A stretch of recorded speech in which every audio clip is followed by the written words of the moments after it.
So welcome to this, the first in what is going to be a series of short videos that we're producing for you at Cedar Park to help you to become more competent and therefore confident as a caring human being.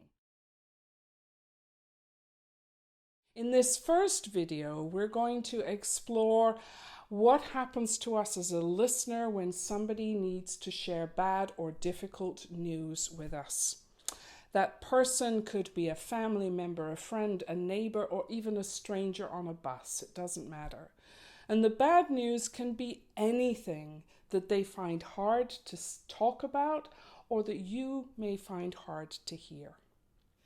Now, the good news is that for you to be helpful and caring in this conversation, it's far less about what you're going to say than how well you can actually listen.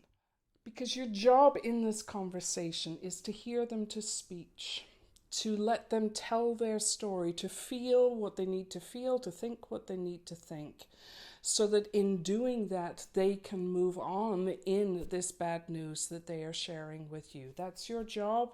And if you can do that without judging or comparing or belittling or hijacking what is their story. Over the years, I have learned that one way to help me do all of that is to do what I call practicing the pause.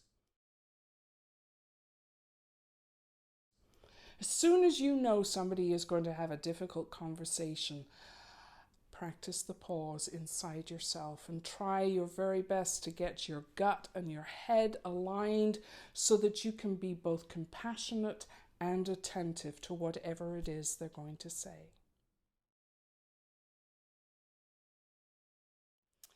As they begin to share their news, I continue to practice the pause and remind yourself it's not about me. Because what they may be telling you could be something that is triggering or difficult, or it could be something that you've experienced. This is where you need to practice the pause and to somehow stop yourself jumping in with that empathetic comment. And so we say, oh yeah, me too. Practice the pause because that is not helpful. Instead, what you do is leave them enough silence, compassionate and caring silence, for them to be able to think and feel and explore their story.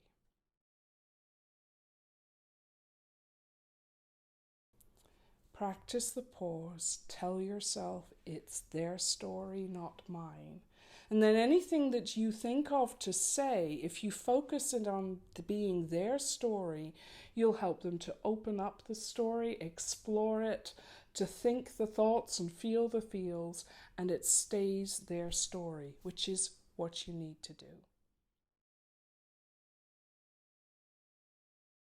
When someone has shared hard news with you, they have been courageous and they have been trusting. And so this next practice of the pause is to find a way to express your gratitude for that courage and that trust. Now that sounds a little hokey. I'm going to say thank you for sharing. But genuinely, if you have listened to their story and they have entrusted you with it, you will feel that gratitude.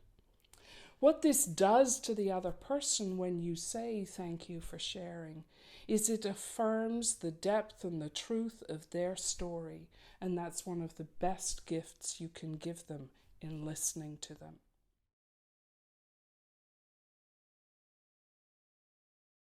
And the last practicing the pause is to pause long enough to think up how exactly you are going to follow through.